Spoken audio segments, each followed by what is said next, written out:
Stephen, was Friday at Dailymount a bad night in the office for the Hoops? Yeah, look, obviously the result didn't go away, but I didn't think we performed at any sort of level to go and win the game. Um, yeah, so it wasn't a good night all round. Like I said, the players have been excellent for a long period of time, but I felt on Friday we were well off our levels. It was a scrappy game for the most part. How did you feel we were playing up until the red card for Dylan Watts? I think it was, like you said, it was a poor game in terms of quality, scrappy. There was no real patterns of playing the game. No one really had control of it, and that's what was really disappointing. And when it's like that, it can be anybody's game. And obviously one goal decided, but yeah, just overall, I thought we were poor on the night. Sean Hoare had our best chance, but were you disappointed we didn't create more in the night? Yeah, disappointed but not surprised. When you play like we played, you're not going to create much, and we obviously didn't on the night. Dan Cleary's performance was one positive from Friday, and another one of our defenders, Andy Lyons, has just won Player of the Month award for August. How pleased are you for him? I'm delighted for Andy. He's been fantastic, and Dan has really hit the ground running since he's come in. We need to be mindful of Dan and understand that he's still in pre-season mode in terms of he hasn't had what we've had in terms of games, so we need to be careful with him. But he's been excellent. I think you can see the qualities that he's going to bring to us both on and off the pitch. What do we know about Djurgården? They're a very good team, very, very good team. They're obviously right in contention to go and win their domestic league. And when you watch them, you can see why they've got real ability in their team, and you can see they're a really well coached team.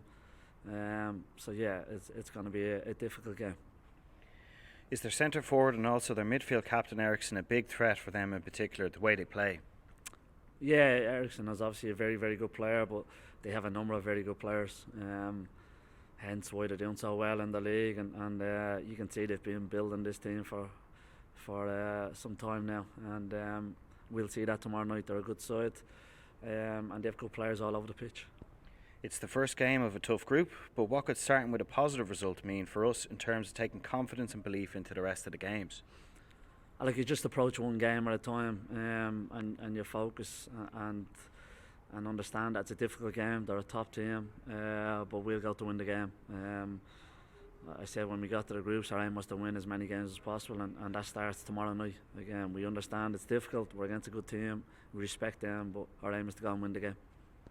It's Rovers' first European group game in Tallaght in 11 years, so Thursday's a massive occasion for the club. Yeah, it's fantastic. It's a great time, I said, to be a supporter of the club, a fan of the club, a player, a staff. It's a fantastic time to be around the club.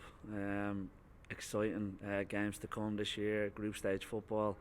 It's exactly what we've wanted, and we have it now, so it's time to embrace it and enjoy it. Both home and away fans likely to make a lot of noise. It'll be another proper European atmosphere. Do the players look forward to that part of it, as well as pitting their wits against quality teams? Yeah, Europe always tests you tactically. The players will be tested on the pitch, but they enjoy that.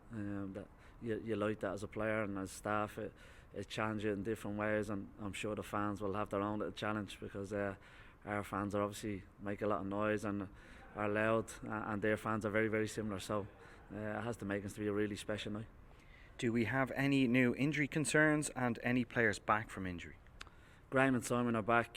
Richie will struggle, and then Pico is probably another couple of weeks away. Thanks, Stephen. Cheers.